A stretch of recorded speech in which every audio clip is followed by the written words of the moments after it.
You're listening to the Holistic Spaces podcast brought to you by Mindful Design Feng Shui School, episode 360, Embracing Winter Solstice with Feng Shui. Welcome to episode 360 of the Holistic Spaces podcast, where we hope to inspire, educate, and empower you to create your own holistic spaces that nurture and resonate with you. Laura Morris and Angie Cho are the founders of the Mindful Design Feng Shui School and authors of Mindful Living, a guide to the everyday magic of Feng Shui. We teach Feng Shui online at mindfuldesignschool.com. Be sure to check out our newsletter. You can sign up for our newsletter by visiting mindfuldesignschool.com/join. And we have special free content, workshops, and events available only to our newsletter subscribers. Right now, just in a few days, we will actually be offering our newsletter subscribers a 5-week feng shui intro course that's going to go straight into your inbox, and that's only for our newsletter subscribers. So we hope you'll join and open the emails if you're already on our list. Again, to sign up for that newsletter, you can visit mindfuldesignschool.com/join. We also have a really fun mini course that is available now for purchase. It's open for enrollment, and it's the New Year's Energy Reset Package. It's our annual course to welcome in the new Lunar New Year. And we're welcoming in 2026, the year of the fire horse. You have a special discount code for 50% off as a podcast listener. It's POD50, POD50. And you can find the link in the show notes, or you can visit mindfuldesignschool.com. So we hope you'll join. We have a lot of really amazing, important rituals to do before the Lunar New Year. And there's a guided meditation and a journal and exercises to walk through how to let go of the year of the snake, how to shed the skin of what no longer serves you for 2025, some letting go of what doesn't fit anymore, and how to welcome in the heavenly energy of the horse as it gallops in with a lot of energy, with chi, with passion, with fiery energy, because it's a fire horse. So we have all this information and content that's available as soon as you sign up.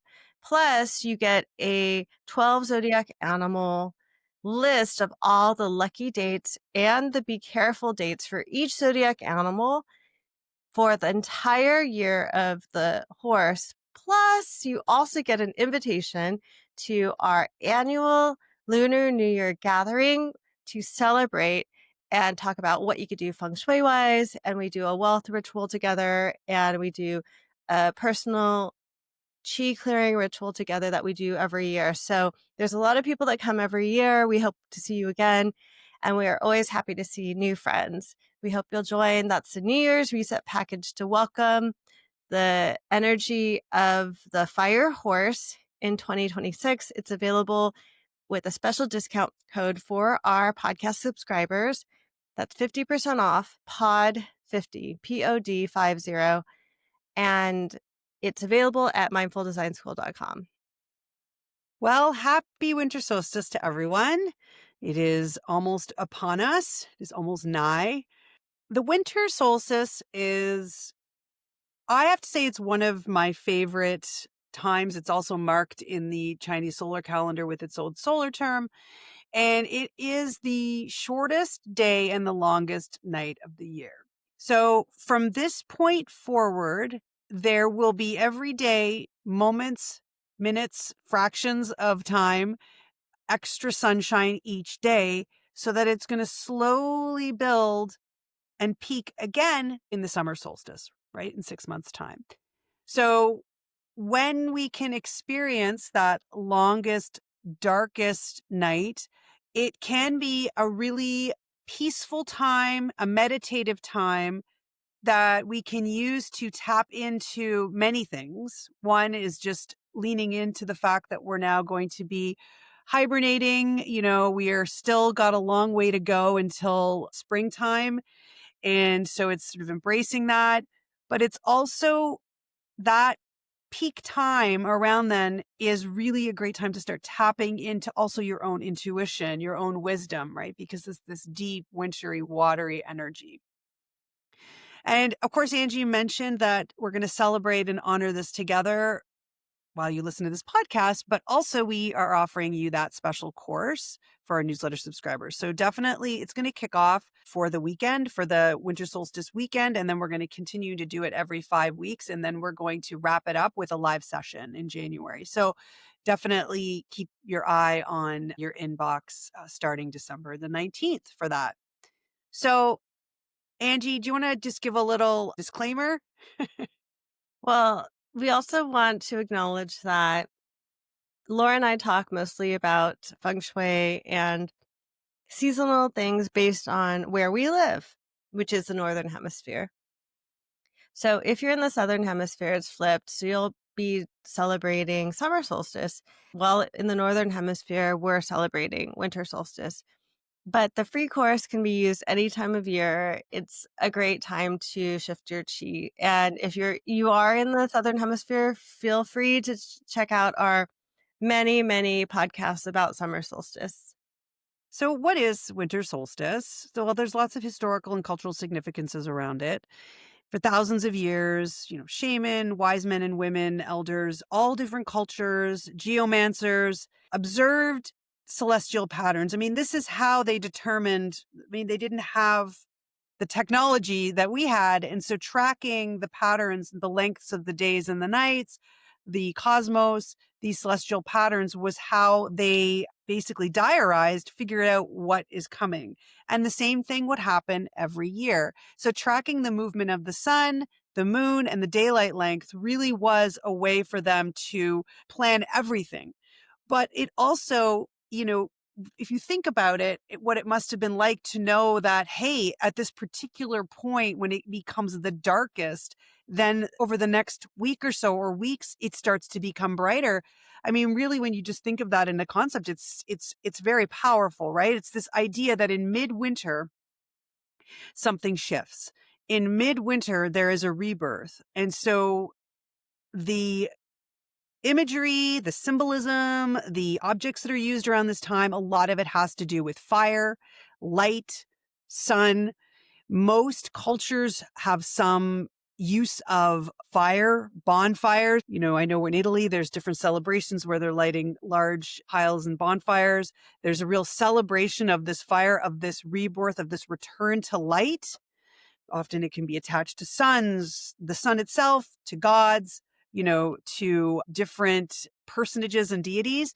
But really, it is about the idea of returning to light after the darkest day, a rebirth, a restart, so that the spring is eventually going to come.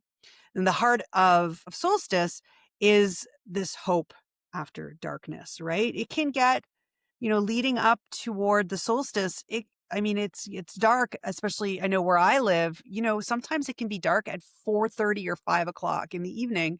And I know some of you are even farther north and it can be, dark for quite some time of the day. So this fire and light, it does play this important role, candles, bonfires, lanterns, all of these symbols of warmth, renewal, and the promise of brighter days ahead. So it's really powerful symbolism when you really just think about what this darkest night really means. And we've been talking about the Feng Shui perspective or the Asian perspective on winter, that winter is considered a water season. So we've said it several times in the last few podcasts. And we're talking about the language of the five elements when we talk about winter as a water season.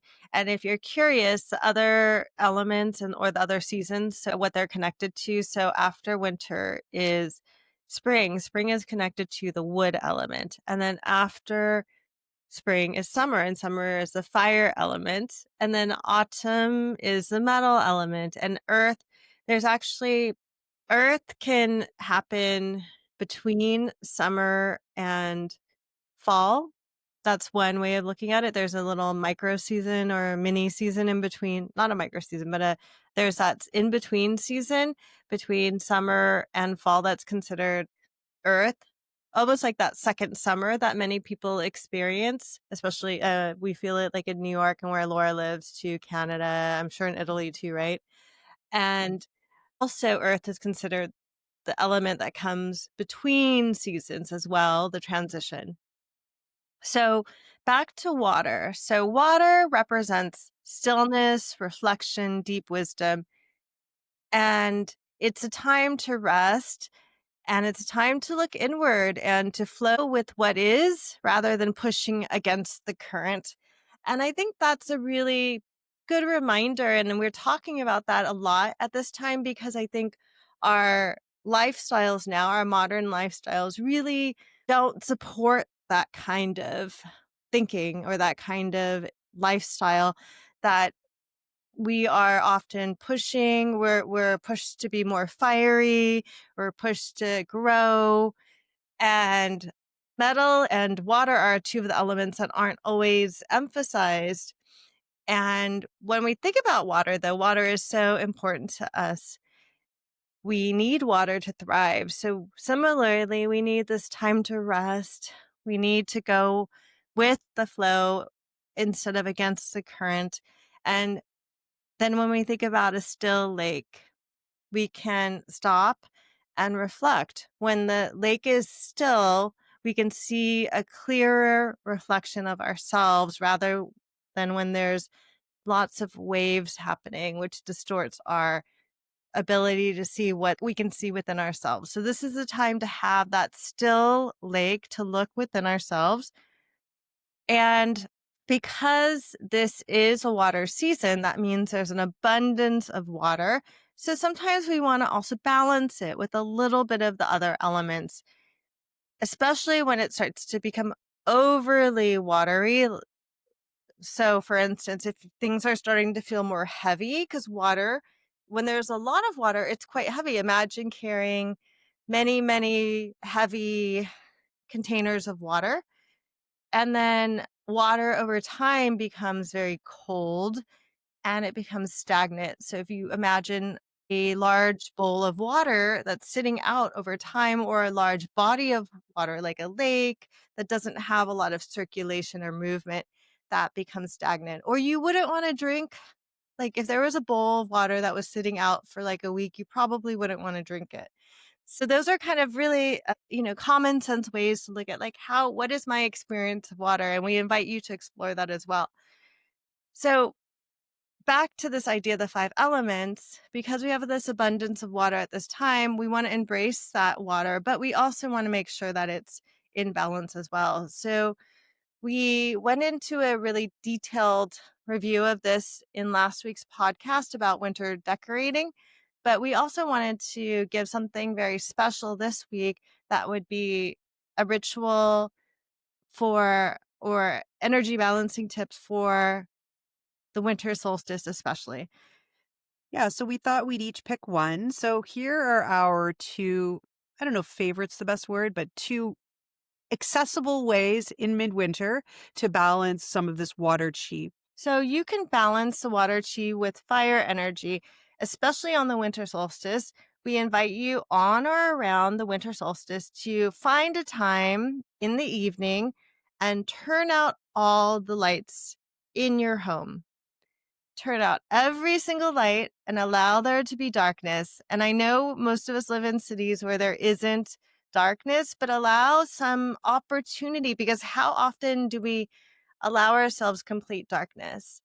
Not very often. So turn out all the lights, observe that darkness, and stay awake. Not it's not not you're not invited to then go to sleep. Stay awake if you can. Maybe you can get a 30-minute candle. I've seen a lot of these available now, a candle that burns for 30 minutes, or you could just burn a candle, light a candle, and set a timer for however long you are capable of sitting still, and just sit still and watch that candle.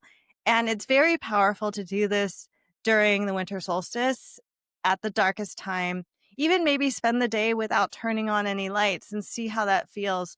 But at the very least, one ritual you can do on or around the winter solstice is turn out all the lights, observe the darkness, light a candle, and sit with that.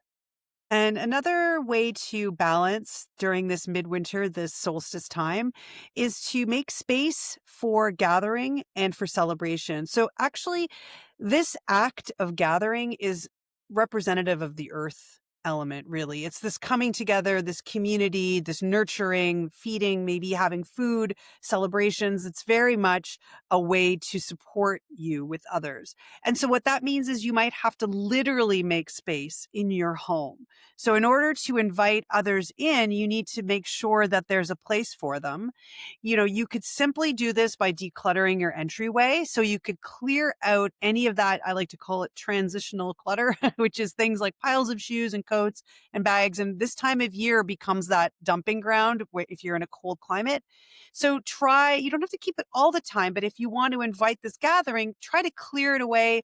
Open it up, open your entrance up, not only to make guests feel more welcome, but also it opens up your home from an energetic perspective so that you can also invite in new possibility. So what we thought we would do in this podcast is I would share some stuff from our book, a couple of little excerpts from the book. I'm actually going to read one of them just to refresh your memory that in case you didn't know, we had a book.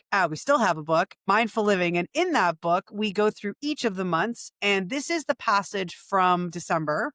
And the subtitle that we wrote was Meditative Darkness. Hello, darkness, my old friend. And I actually think that they got rid of this, the publishers. I think this is my original notes from it because I Yeah, guess we weren't allowed to we use weren't that allowed to because that's a copyright quote that's copyrighted. copyrighted. But anyway, hello, darkness, my old friend. Yin is dominating now, frozen, still, and black. Life is hibernating beneath a thick billow of snow.